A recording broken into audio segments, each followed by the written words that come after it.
Bab 001.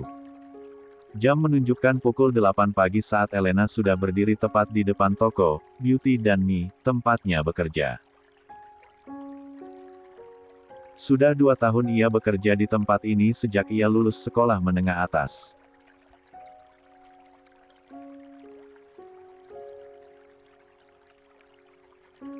Karena keterbatasan biaya, akhirnya Elena yang akrab disapa El, akhirnya harus mengubur impiannya menjadi seorang fashion designer. Diliriknya kembali jam tangan di pergelangan kirinya sambil menyesap kopi hangat di tangan kanannya. Tampak dari kejauhan, seorang lelaki parubaya mendekat, tersenyum ke arah El, lalu membukakan pintu toko untuk El. "Masih sendiri, El?" tanya Pak Astra, orang kepercayaan bos yang bertugas membuka dan menutup toko-toko bos setiap harinya. "Lia Pak. Seperti biasa."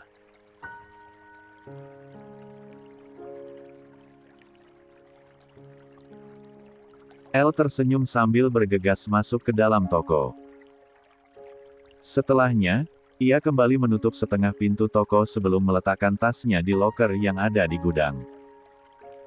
Tampak Pak Astra kembali memacu motornya menuju ke tempat lain untuk membuka gerai Beauty dan Me yang memang memiliki cabang di berbagai tempat di daerah ini. El tersenyum saat melihat bayangan Pak Astra mulai menghilang di tikungan jalan, lalu segera mengikat rambutnya dan bergegas mengambil sapu untuk segera membersihkan ruangan toko sebelum jam 9 pagi. 5 menit berselang, Nadia dan Diva baru saja datang. Melihat El yang sudah tiba lebih awal, keduanya hanya tersenyum dan saling pandang lalu segera menaruh tas mereka di loker masing-masing. "Kenapa nggak nunggu kita sih, El? Biar enak kalau kerja bareng,"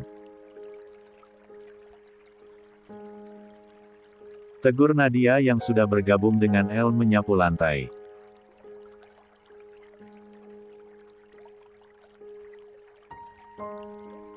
"Aku juga baru mulai kok, jadi nggak masalah. Lagi pula, kalian sih kok lama banget nongolnya," balas El sambil mengerucutkan bibirnya. "Kamu yang kepagian. Kan sekali-sekali telat dikit nggak masalah, El. Pak Astra juga bakal nunggu kita kok." Diva menyahut dengan kain pel di tangannya. Dia mulai mengepel bagian lantai yang sudah disapu bersih oleh El dan Nadia. "Lia sih. Tapi kasihan Pak Astra kalau harus nunggu kita. Kan dia juga masih harus buka toko di tempat lain. Kalau telat gimana? Masa, Pak Astra yang harus kena omel gara-gara kita?" "Lia deh, iya. Maaf El. Kita sih gak ada pikiran sampai ke situ," ujar Nadia dengan menyesal. "Minta maaf ke Pak Astra sana." "Ngapain sama aku?" jawab El sambil menepuk bahu Nadia lalu bergegas menaruh kembali sapu ke tempatnya setelah semua ruangan telah bersih. Jam 9 pagi, toko sudah buka dengan keadaan bersih dan rapi.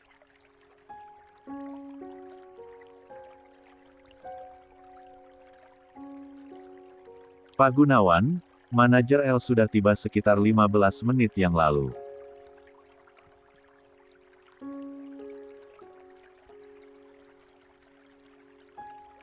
Berhubung toko mereka kecil tak seperti gerai Beauty dan Me di tempat lain yang jauh lebih besar dan luas, toko mereka hanya punya 4 karyawan yaitu El, Nadia, Diva dan Putri yang dibawahi oleh Pak Gunawan selaku manajer yang kadang-kadang harus ikut melayani kustomer jika sedang ramai. Tetapi hari ini Putri sedang absen, dia harus ke kampung menengok ibunya yang sakit. Jadi untuk sementara Pak Gunawan mengambil alih tugas Putri sebagai kasir. 30 menit berlalu, belum ada pelanggan yang datang.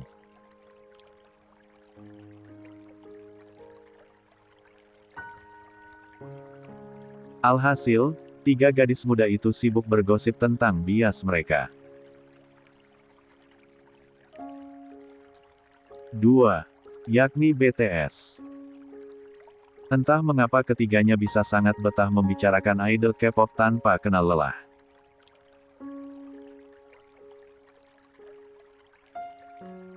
Tak lama, pintu terbuka menampakkan seorang pria tampan, berkulit agak kecoklatan, dan memiliki ukuran tinggi yang menjulang.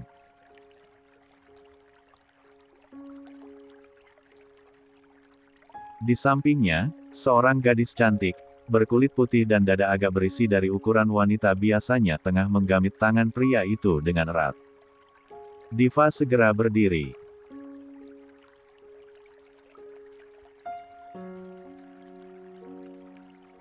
Menampilkan senyum ramah namun tak dapat menutupi rasa grogi bercampur senangnya saat tahu bahwa 2 orang yang baru saja masuk di toko mereka adalah Bima Dirgantara, sang pengusaha muda yang sukses dan dikenal hingga luar negeri serta sering muncul di majalah bisnis dan portal berita online. Sedangkan wanita di sampingnya adalah Karina Munaf, model profesional yang juga tengah naik daun dan warawiri di stasiun televisi karena prestasinya. Selamat datang di Beauty and Me. Ada yang bisa saya bantu? Diva tersenyum menampilkan deretan gigi putihnya yang berjejer rapi.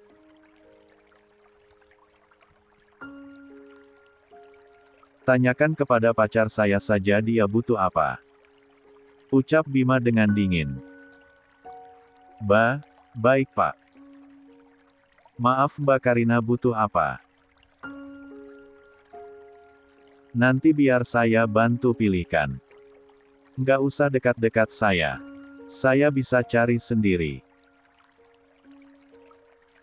Lagian kamu bau. Ucap Karina dengan jijik sambil menutup hidungnya. Diva mendadak tertegun. Dia tidak percaya bahwa Karina Munaf yang selalu ramah dan sopan kepada setiap orang di TV aslinya seperti ini.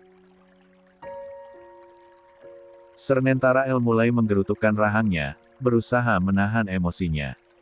El tidak terima, Diva direndahkan seperti itu. Dan lihat si Bima Dirgantara, dia bahkan tidak menegur kekasihnya yang sudah berkata kasar kepada orang lain. Apa semua orang kaya sesombong mereka? Itulah yang El pikirkan.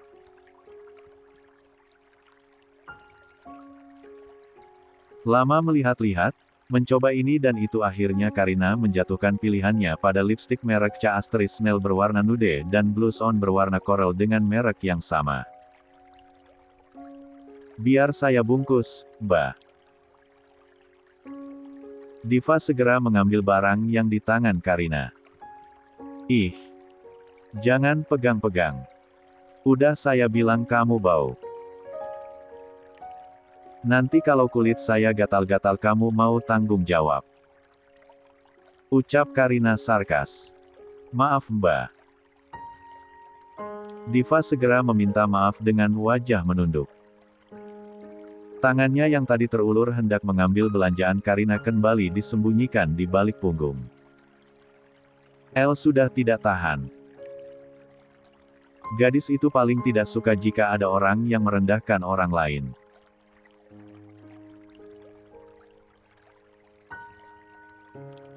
Apalagi, orang yang direndahkan itu adalah Diva, teman baiknya. Menyentuh teman saya nggak akan bikin kulit mulus Mbak gatal-gatal kok. Saya bisa jamin. El tersenyum sambil bersedekap dada. Apa-apaan kamu? Nggak sopan. Karina mendelik galak ke arah El. Satu lagi, teman saya juga gak bau. Mungkin hidung Mbak Karina aja kali, yang busuk.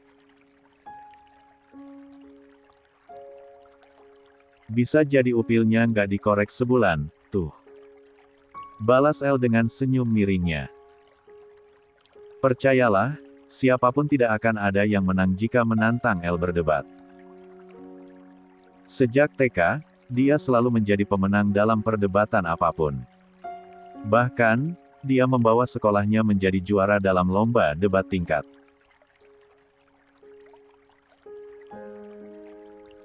Tiga. Provinsi karena kelihayannya. El, bicara apa kamu? Cepat minta maaf. Pak Gunawan yang mendengar ucapan El segera menyuruh El minta maaf. Lah, yang salah kan dia Pak. Orang itu yang mulai duluan. El menolak perintah Pak Gunawan. Kamu. Dasar penjaga toko kurang ajar. Gak pernah sekolah ya? Kamu tahu saya siapa? Berani sekali kamu. Karina merasa sangat geram pada El. Kalau saya kurang ajar dan gak pernah sekolah, berarti kita sama dong. Situ juga paling gak pernah sekolah. Jawab El dengan nada acuh. Bima Dirgantara, yang sedari tadi duduk di kursi yang disediakan untuk tamu toko hanya diam dan menyaksikan perdebatan Karina dan El. Menurutnya, ini pertunjukan seru yang tidak boleh dilewatkan.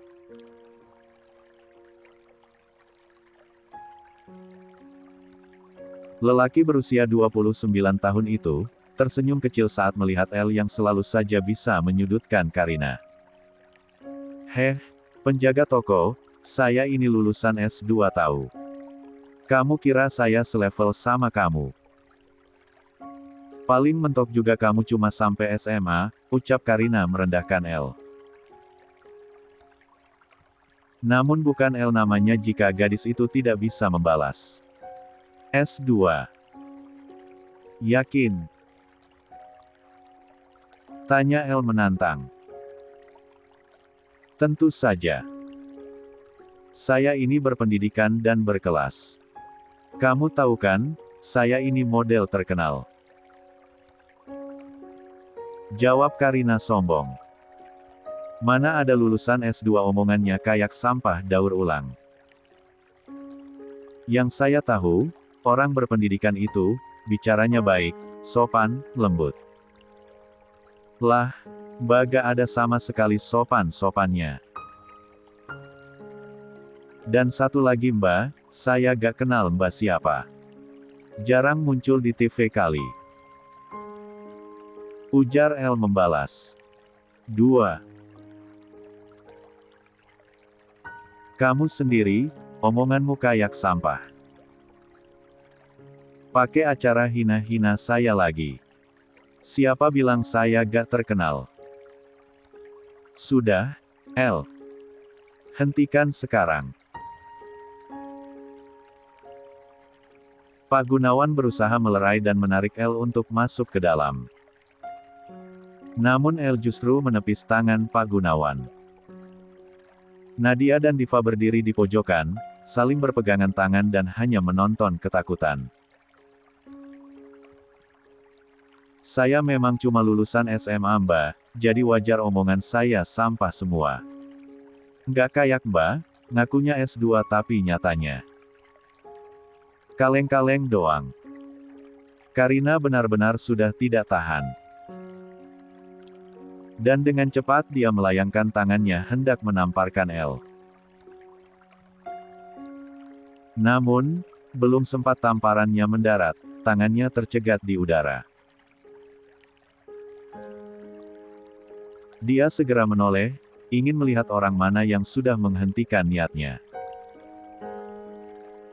Bim, lepasin tangan aku, biar ku kasih pelajaran ke penjaga toko kurang ajar ini. Seru Karina saat melihat siapa yang menahan tangannya. Sudah, Kar. Ngapain sih ladenin bocah ingusan kayak gini? Nggak malu apa? Kalau ada paparazi yang ambil foto gimana? Kamu mau bikin aku malu?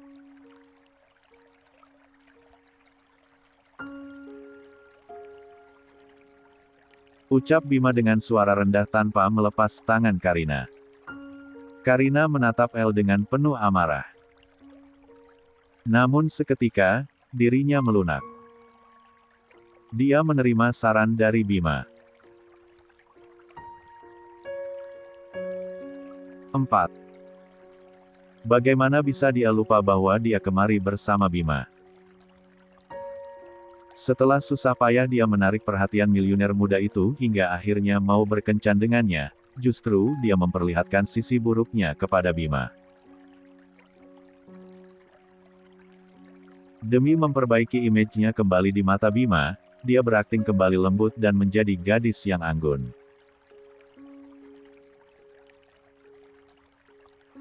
Oke Hani, tapi kamu harus kasih pelajaran ke penjaga toko itu. Ucap Karina sambil melirik benci ke arah L. Aku tunggu di mobil ya. Lanjutnya kembali sebelum bergegas keluar dari toko.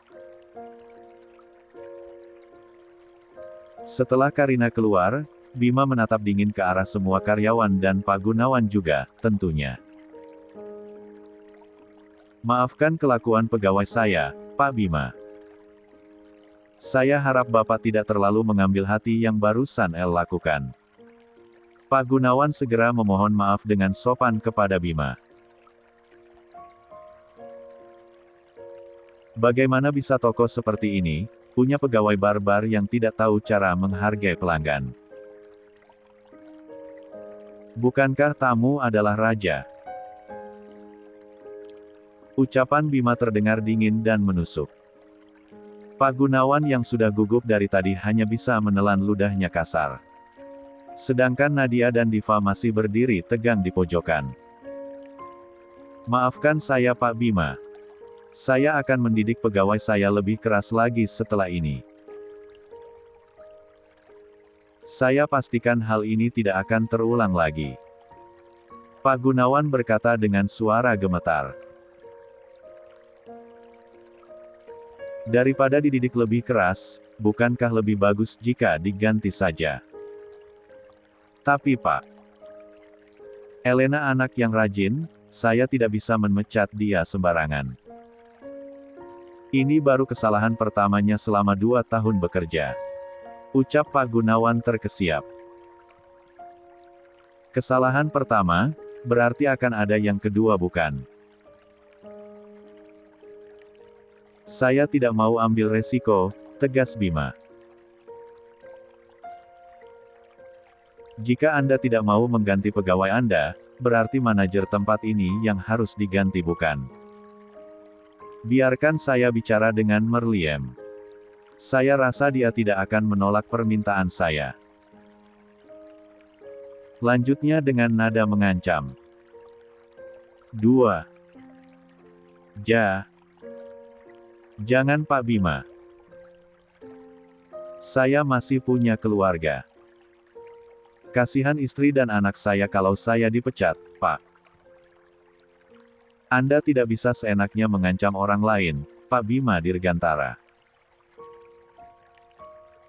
Mentang-mentang Anda orang kaya dan berkuasa, Anda bisa seenaknya, begitu. L kembali bersuara tak terima. Bocah kecil macam kamu, berani sama saya. Ucap Bima dengan tatapan tajam ke arah L.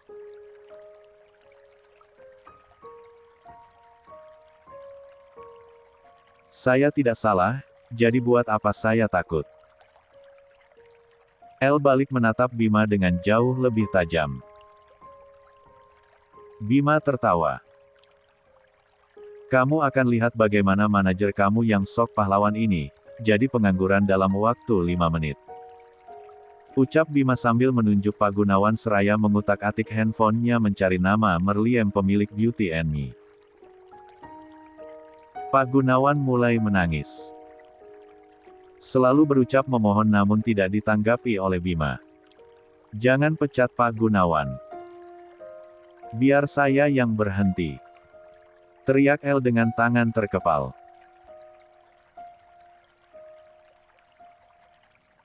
Air matanya sudah mulai menganak sungai di pelupuk matanya. 5. Bima menoleh ke arah L.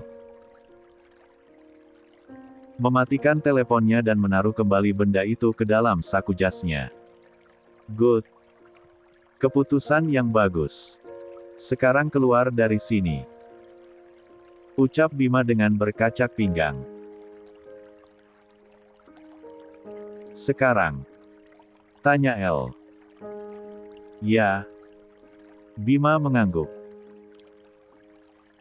El tersenyum miris sambil menghapus air matanya. Tak disangka pekerjaan yang sukainya sejak 2 tahun lalu harus berakhir karena ulah orang kaya berkuasa ini. El segera mengambil tasnya di loker dalam gudang, lalu melangkah keluar dengan terburu-buru. Pak Gunawan, Nadia, Diva. Aku pamit ya. El mengeratkan pegangannya pada tasnya saat mengucapkan perpisahan. Nadia dan Diva segera menghambur memeluk El sambil terisak. Sedangkan Pak Gunawan hanya menatap El sedih. El, semuanya salah aku. Harusnya kamu gak usah belain aku. Ucap Diva terisak. Sudah, aku gak apa-apa kok. Jangan cengeng, iya.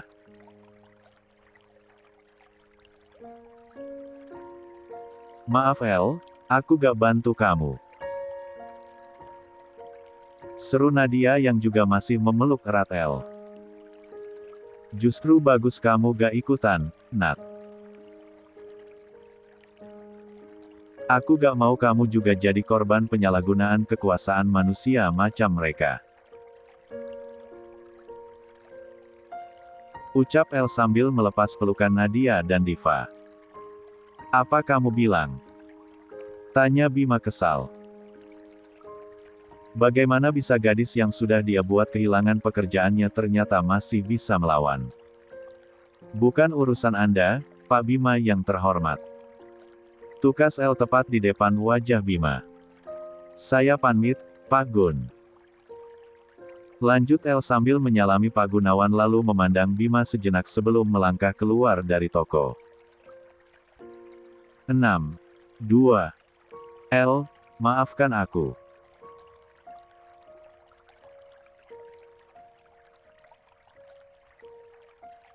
Seandainya bukan karena belain aku, pasti kamu gak akan dipecat. Diva berucap lirih penuh penyesalan di hadapan El. El tersenyum. Menatap sahabat sekaligus rekan kerjanya selama ini. Dia berusaha menenangkan Diva yang saat ini tengah menangis di kafe tempat biasa mereka nongkrong usai bekerja seharian. Bukan salahmu, Va.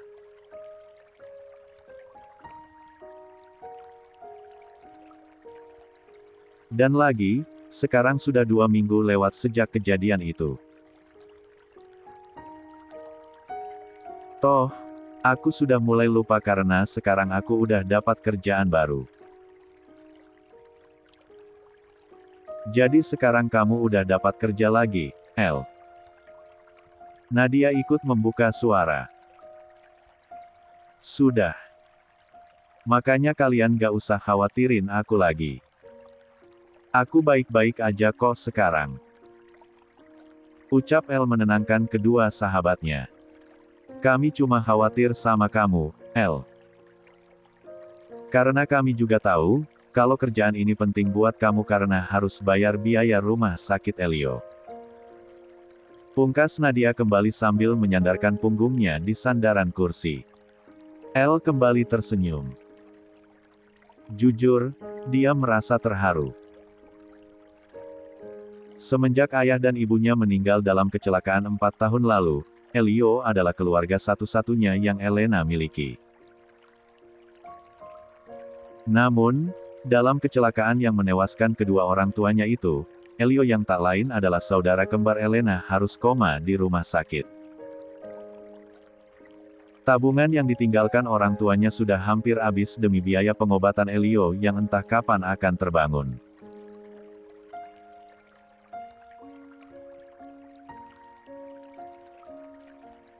Makanya Elena memutuskan langsung bekerja untuk mendapatkan penghasilan tambahan demi kelancaran biaya rumah sakit Elio sejak lulus SMA. Dan 2 tahun lalu, dia bertemu Nadia dan Diva yang sudah lebih dulu bekerja di Beauty and Me. Meski keduanya lebih senior, mereka memperlakukan Elle dengan sangat baik. Dan jangan lupakan Putri, si bungsu yang paling manja. Dia dan Elle bersamaan diterima kerja di Beauty and Me. Jika dia tahu, Elle sedang dalam masalah, pasti dia akan menangis semalaman suntuk. Tapi, Elle memutuskan tidak memberitahu Putri, karena Elle mengerti bahwa saat ini Putri juga tengah mengurus ibunya yang sakit di kampung. Elena tidak ingin menambah beban Putri lagi. Kamu kerja apa sekarang, Elle? Tanya Diva penasaran. Aku kerja di toko bunga. Jawab Elena singkat sambil menyesap kopi latte di depannya. Toko bunga. Toko bunga mana, Elle? Lanjut Diva. Dia masih penasaran, ingin tahu di mana Elena bekerja.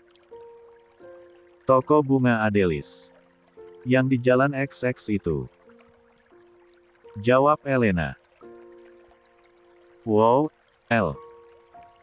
Itu kan toko bunga yang paling elit di kota ini.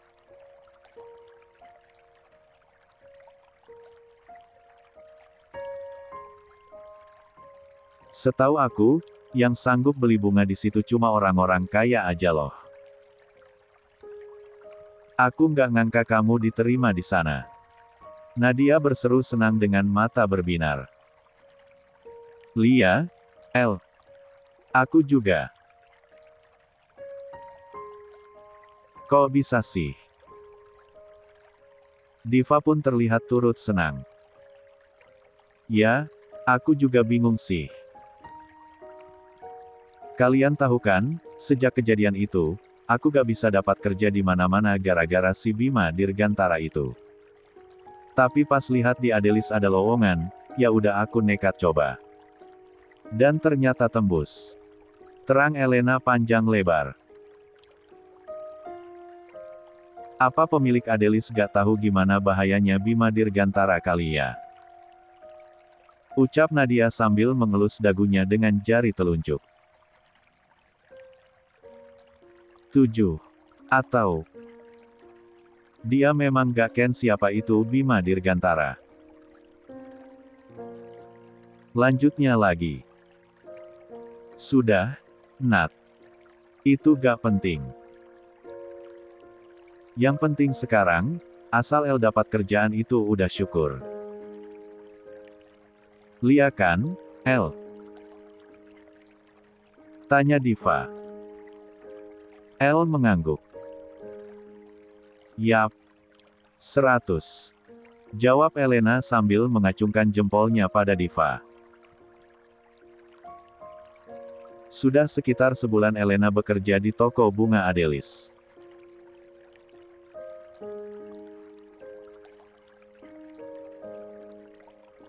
Elena sudah nampak mahir merangkai bunga dan sudah hafal jenis-jenis bunga serta perawatannya. Jujur saja, Elena cukup betah bekerja di sini, karena gajinya cukup lumayan dibanding tempatnya dulu. Nyonya Hanin, pemilik toko bunga Adelis juga sangat ramah dan jarang sekali marah kecuali jika kesalahan pegawai benar-benar fatal. Sejauh ini, Elena mengagumi sosok Nyonya Hanin. Bagi Ei, Nyonya Hanin adalah wanita anggun yang penuh dedikasi dan sangat menghargai sesama manusia. Seketika, posisi Jungkook BTS memiliki saingan di hati El saat ini. Dan El hanya tertawa kecil jika dia mengingat itu. El, tolong antar pesanan bunga ini ke tempat Nyonya Puspa. 1.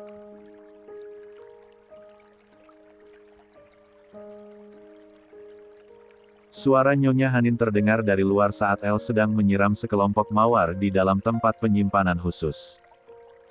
"Lia, sebentar Bu," jawab Elena. Lalu dengan cepat Elena bergegas keluar dan menghampiri Nyonya Hanin di depan yang sudah memegang buket bunga di tangannya. "El, tolong anterin ya. Kamu bisa bawa motor kan? Eko soalnya izin, dia lagi demam,"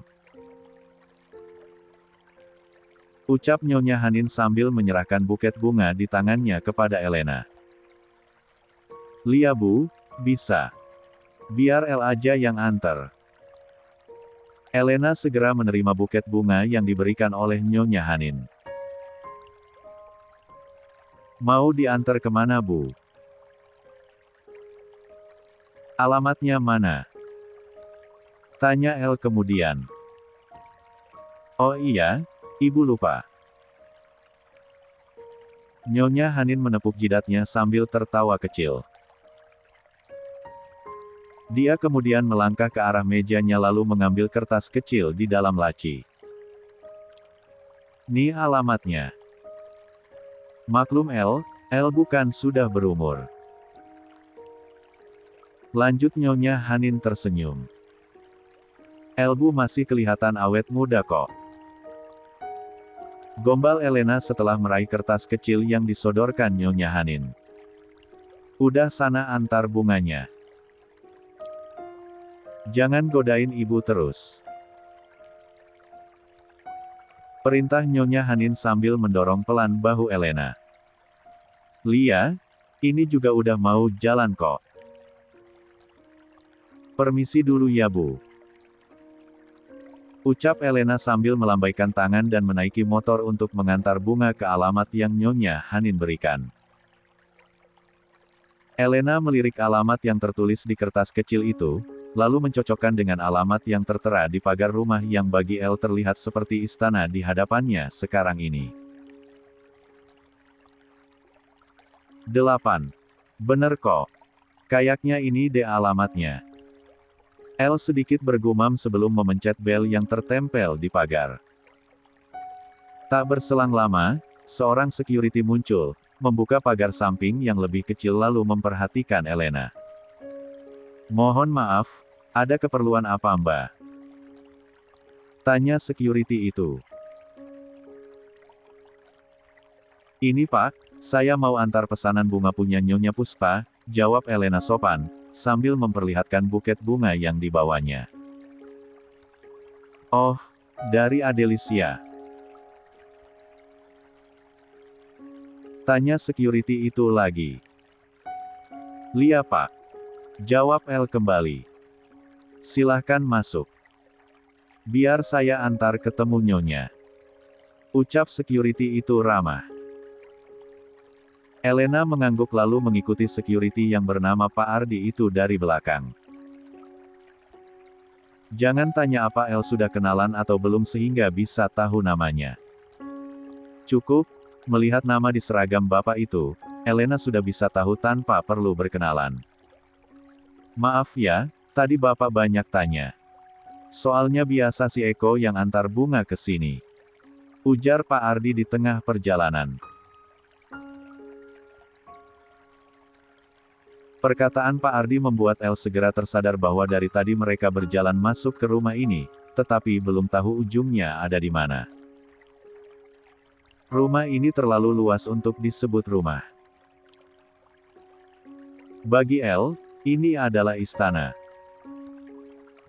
Mungkin saja jika El tinggal di sini, dia akan tersesat untuk 1 bulan pertama. Bagaimana bisa orang menghafalkan uangan dan arah di dalam rumah sebesar ini dalam waktu singkat? Pasti yang tinggal di sini orang yang bahkan bersin pun akan keluar uang, pikir El. "Lia Pak.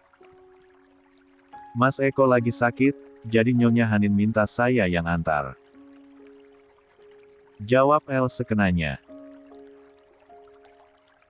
"Kamu pegawai baru?" Pak Ardi bertanya ramah. Lia Pak. Baru sebulan. Jawab El kembali. Namanya siapa? Tanya Pak Ardi lagi. Elena, Pak. Pak Ardi mengangguk dan mempersilahkan Elena duduk di salah satu kursi sebelum dia melangkah ke dapur memanggil majikannya. Tampak dari kejauhan, Elena bisa melihat Pak Ardi berbicara dengan seseorang yang Elena tebak sebagai Nyonya Puspa. Wajahnya masih cantik dan terlihat tidak jauh berbeda usia dengan Nyonya Hanin.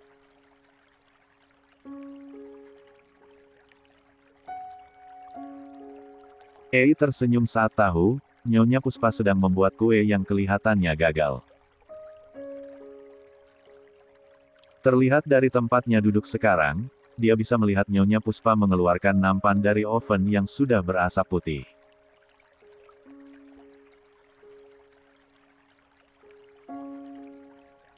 Selang beberapa saat, Nyonya Puspa menghampiri Elena diikuti Pak Ardi yang langsung permisi keluar. Maaf ya nunggu lama. Seru Nyonya Puspa sambil membenahi penampilannya yang sedikit berantakan. Elena segera berdiri dan menyambut Nyonya Puspa sambil tersenyum. Gak apa-apa Bu, saya juga baru tiba kok. Silahkan, bunganya. Elena segera memberikan buket bunga itu pada 9. Nyonya Puspa. Terima kasih ya. Ungkap Nyonya Puspa tersenyum sambil menerima buket bunganya lalu meletakkannya di atas meja. Saya pamit dulu kalau gitu, Bu. Permisi. Ucap Elena dengan sopan. Gak mau ngeteh dulu. Soalnya saya mau tawarin kue, tapi kuenya gosong. Gak usah, Bu.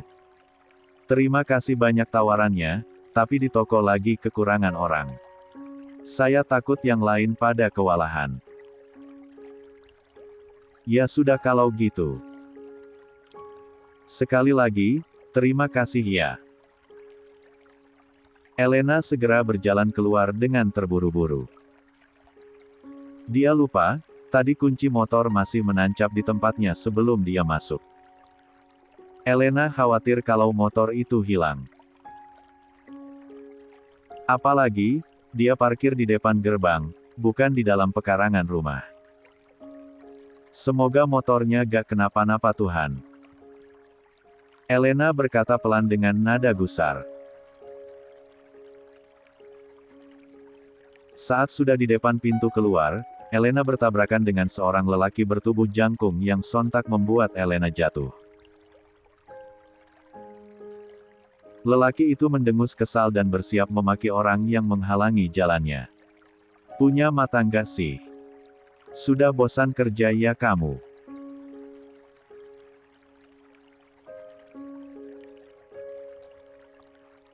Ucap pria itu sambil melihat wanita yang menabraknya tadi. Wanita itu tidak menampakkan wajahnya karena terhalang rambut panjangnya yang terurai.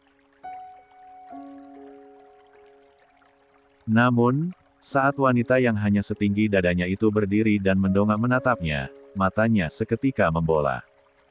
Kamu ngapain di rumah saya?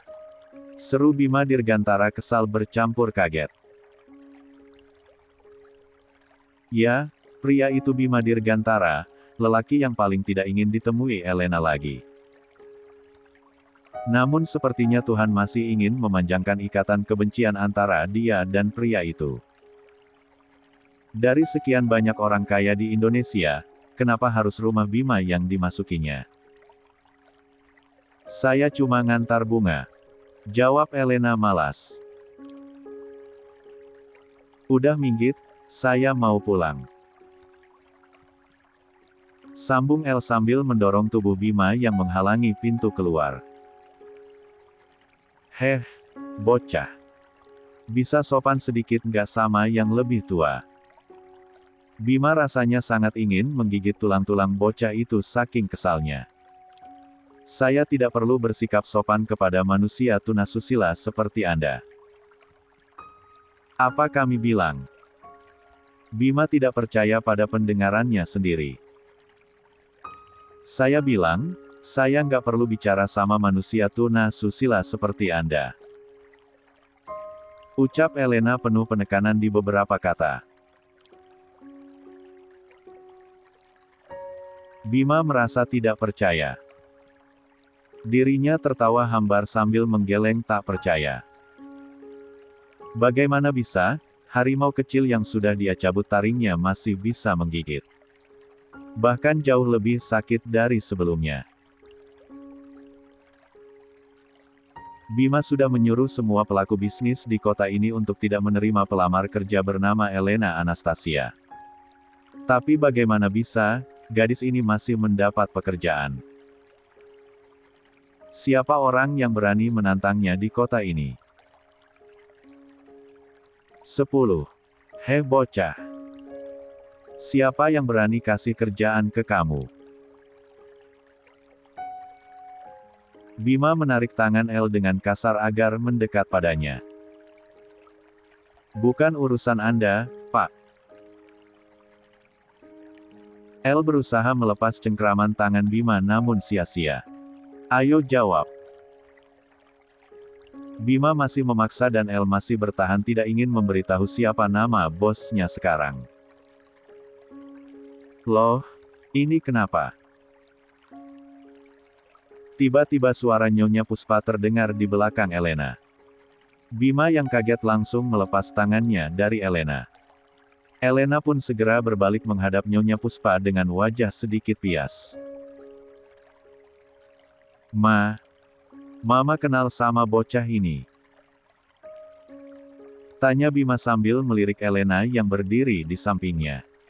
Dia Elena, pegawai baru di toko bunga tantemu. Memangnya kenapa? Kalian saling kenal? Nyonya Puspa balik bertanya. Enggak kok, Bu. Saya sama Pak Bima gak saling kenal, saya pamit ya Bu. Permisi. Elena segera mengambil langkah 1000 menjauhi Bima dan elbunya. Untungnya, motornya masih di sana dan sudah diamankan oleh Pak Ardi. Setelah mengucapkan terima kasih, Elena segera melajukan motornya kembali ke Adelis. Cepat jelaskan. Ada hubungan apa kamu sama Elena? Selidik Nyonya Puspa kepada Bima anaknya. Gak ada, Ma. Mama kan dengar sendiri dia bilang apa. Bima sama bocah itu gak kenal sama sekali. Mama gak percaya. Kalau memang gak ada hubungan, ngapain kamu pegang dia segala tadi? Tadi cuma gak sengaja Ma. Bima mulai jengah ditatar mamanya. Jujur saja, orang tuanya terutama sang mama sudah ingin melihat dia berkeluarga di usianya yang sekarang terbilang sudah matang. Namun, Bima masih tidak ingin berkomitmen dengan wanita manapun. Baginya, pernikahan hanya akan membawa laki-laki ke dalam penjara dan tidak bisa lagi merasakan nikmat yang bisa dia dapatkan dari wanita-wanita yang digilirnya hampir tiap malam. Pokoknya mama akan tetap cari tahu. Mana gak percaya omongan kamu? Lagi pula, kalau kamu jujur kalau dia pacar kamu, mama gak masalah kok. Buat mama latar belakangnya gak masalah, atau usianya yang masih muda banget di bawah kamu juga mama gak peduli. Anaknya sopan dan hormat banget sama yang lebih tua. Sama Pak Ardi aja dia sopan. Tapi sama aku gak ada sopan-sopannya. Ups, Bima keceplosan. Kini dia sadar, kalau dia sudah menggali kuburnya sendiri sekarang. T asteris asteris asteris. Nah, kan. Ketahuan. Ayo jujur. Nyonya Puspa mendekat ke wajah Bima yang refleks membuat Bima menatap ke arah lain. Says your girlfriend. No, mom. 11:3. Bima tengah duduk di kursi kebesarannya sambil mengetuk-ngetuk mejanya dengan jari telunjuk. Kepalanya menengadah ke atas langit-langit kantornya dengan posisi bersandar di kursi.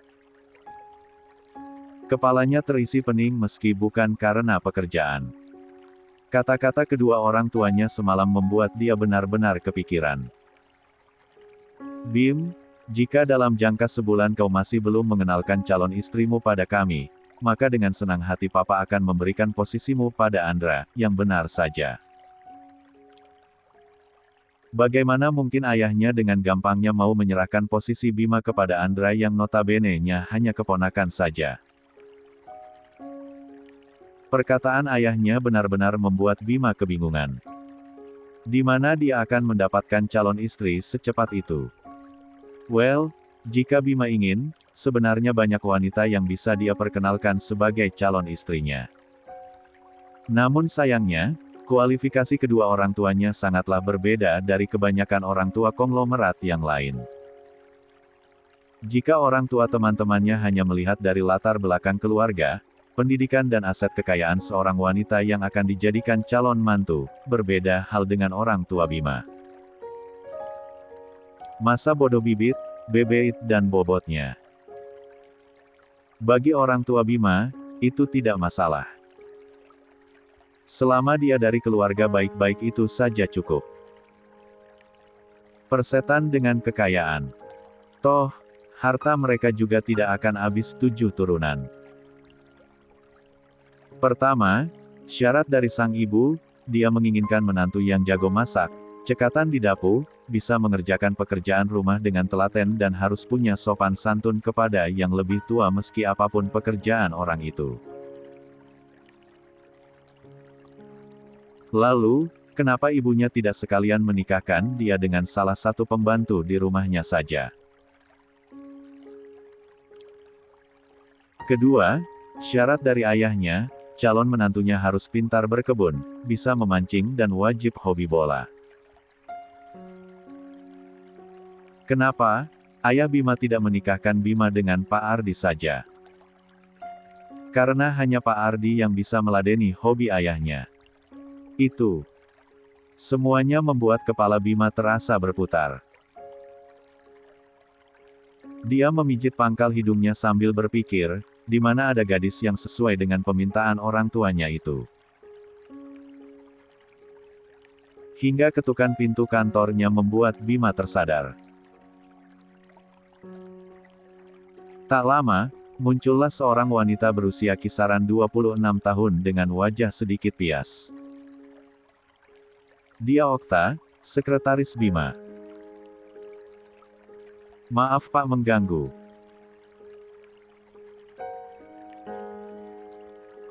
Tapi di depan ada Nona Karina yang memaksa masuk, Okta berusaha menjelaskan dengan hati-hati karena tahu bahwa Bima sedang ada masalah meski atasannya itu tak bilang.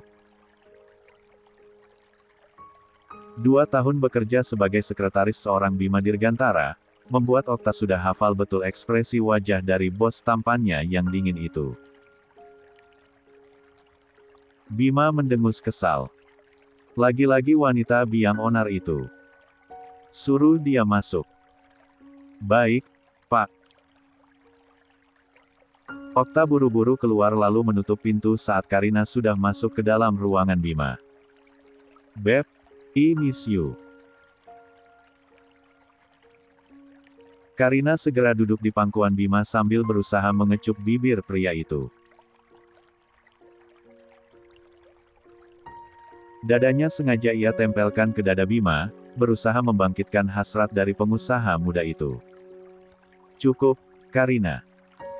Kita sudah selesai sejak sebulan lalu, bukan? Terus mau apa lagi? Bima mendorong Karina dari pangkuannya lalu berdiri dan menatap Karina dengan kesal. Aku udah bilang sama kamu, Beb. Aku sayang kamu, dan aku gak mau putus dari kamu. Karina berusaha memohon dan meluluhkan Bima. 12. Kamu gak sadar ya? Selama ini aku cuma anggap kamu mainan aja, dan kamu juga cuma anggap aku ATM berjalan kamu ajakan. Itu dulu Beb. Dulu aku memang cuma mau uang kamu, tapi sekarang aku udah beneran jatuh cinta sama kamu. Please, Bima. Kasih aku satu kesempatan lagi. Out. Keluar dari sini sekarang.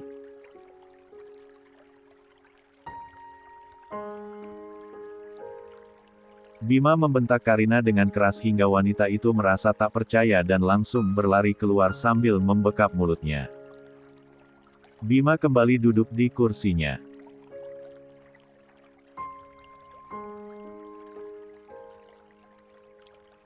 Menyisir rambutnya dengan jemari sebelum menekan intercom di mejanya. Panggil Sam ke ruangan saya, sekarang. 5 menit kemudian, ketukan pintu kembali terdengar, dan tak lama memunculkan seorang pria berkepala plontos dengan setelan jas hitam masuk ke ruangan Bima. Anda membutuhkan saya, Tuan Bima? Tanya Sam dengan kepala menunduk. Cari tahu segala sesuatu yang bisa membungkam Karina, apapun itu. Kirim ke saya secepat mungkin. Saya mau dia menghilang dari hidup saya secepat mungkin. Sam mengangguk. Baik, Tuan. Karina, model yang saat ini sedang naik daun merupakan salah satu koleksi wanita milik Bima. Mereka bertemu 6 bulan lalu di Paris Fashion Week dan berlanjut hingga sebulan kemudian, Karina setuju menjadi selir kesekian dari Bima. Namun, wanita itu mulai memanfaatkan kekuasaan Bima dan mulai menjatuhkan orang lain. Sebenarnya Bima tak masalah dan tak peduli, sampai pada akhirnya orang yang diusik adalah ibunya. Kejadian itu terjadi sekitar 3 bulan lalu di salah satu mall di kota ini. Awas Bu, saya mau duduk. Ucap Karina angkuh kepada wanita parubaya yang sedang duduk di sofa toko brand. Ternamna. Itu tempat lain masih banyak yang kosong, kamu duduk di sana saja. Balas wanita parubaya itu. Mendengar hal itu, Karina langsung tersulut emosi dan menyiram wanita itu dengan air mineral di tangannya. Sontak wanita parubaya tersebut berdiri dan merasa shock melihat pakaiannya yang basah. Karyawan di toko itu hanya melihat dan tidak ada yang berani untuk melerai keduanya. Karina hanya tersenyum miring penuh kemenangan. Apa yang kau lakukan? Wanita parubaya itu bertanya. Itu akibat jika tidak menuruti keinginan Karina Munaf, tunangan Bima Dirgantara. Apa katamu? Bima. Di mana dia? Wanita parubaya itu berusaha mencari keberadaan Bima. Sebentar lagi dia akan ke sini, tunggu saja. Jawab Karina.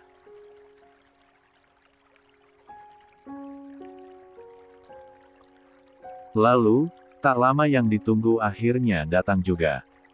Bima muncul sambil berbicara lewat telepon dengan seseorang. 13. Halo, Ma. Kok gak ngomong? Mama kenapa? Bima sedikit bingung karena tidak mendengar jawaban dari ibunya. Bima lantas memutus panggilan lalu berusaha menelepon kembali namun urung saat Karina tiba-tiba memeluknya posesif. Beb, kok lama banget sih? Tanya Karina sambil bergelayut manja di lengan Bima. Kenapa memangnya? Bima balik bertanya. Ada ibu-ibu yang cari masalah sama aku. Ucapnya dengan nada sok imutnya. Oh ya. Mana? Tuh, lagi ngeringin baju pakai hair dryer. Ucap Karina sambil menunjuk wanita parubaya yang membelakangi mereka. Pandangan Bima mengikuti arah tangan Karina. Mati aku. Itulah ungkapan hati Bima yang terdalam. Ketika melihat wanita parubaya itu berbalik, dia merasa benar-benar sudah dijerumuskan ke dalam neraka oleh Karina. Wanita parubaya itu melangkah pelan mendekati Bima dengan tatapan elang mode on. Sontak Bima segera menelan ludahnya kasar dan mematung di tempat.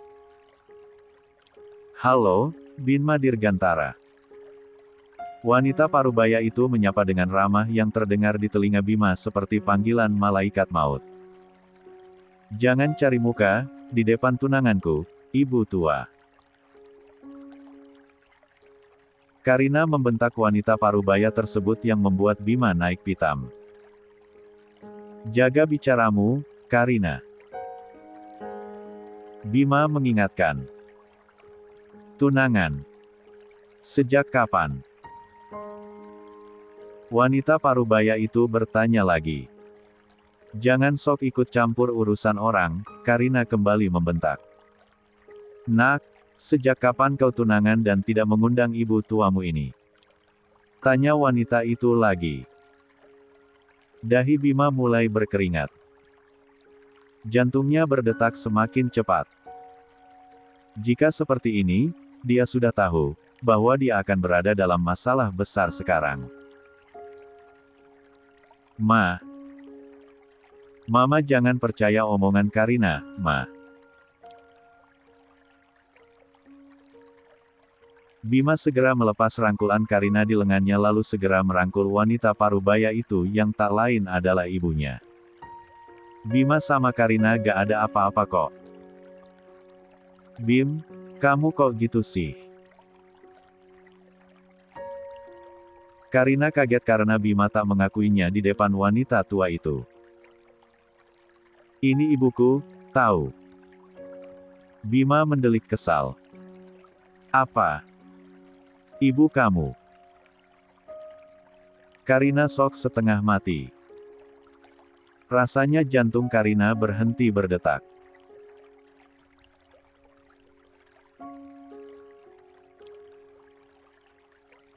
Astaga, bisa-bisanya dia menghina bahkan menyiram air ibu dari laki-laki yang disukainya. Tante, maaf. Karina betul-betul nggak ada maksud kok. Karina pikir tante orang lain.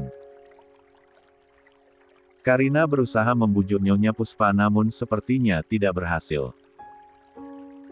14. Kalau sampai Mama dengar kamu masih berhubungan dengan wanita barbar ini, kamu jangan pernah temui Mama lagi. Jangan anggap Mama ini Mama kamu. Ancam Nyonya Puspa tanpa menghiraukan keberadaan Karina. Tapi Ma. Sekarang pilih, Mama atau dia.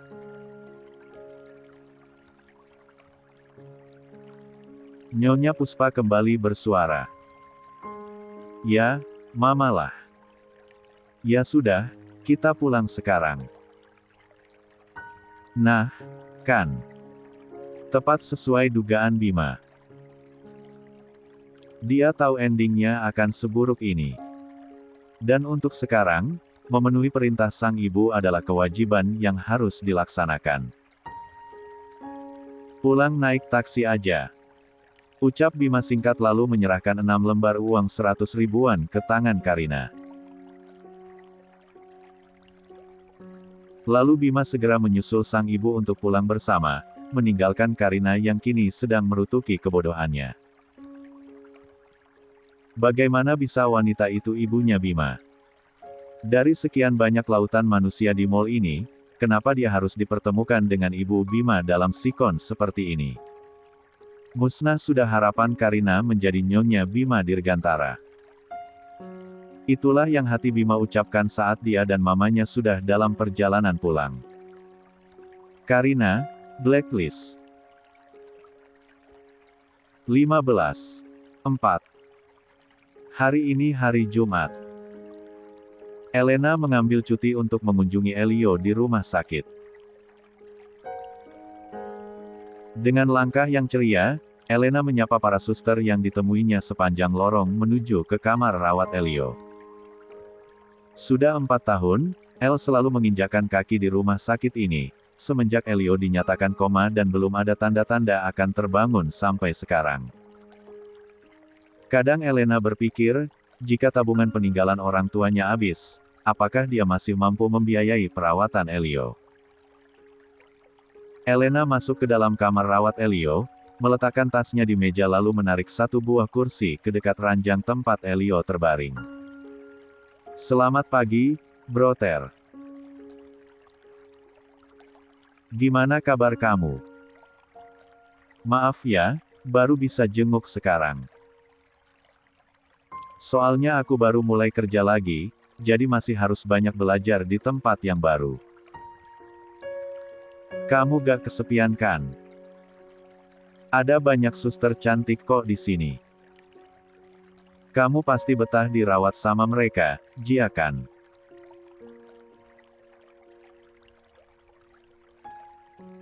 Elena tersenyum kecil, sambil mengelap tubuh Elio dengan mulut yang masih betah berceloteh panjang lebar meskipun dia tahu, Elio belum tentu mendengarnya.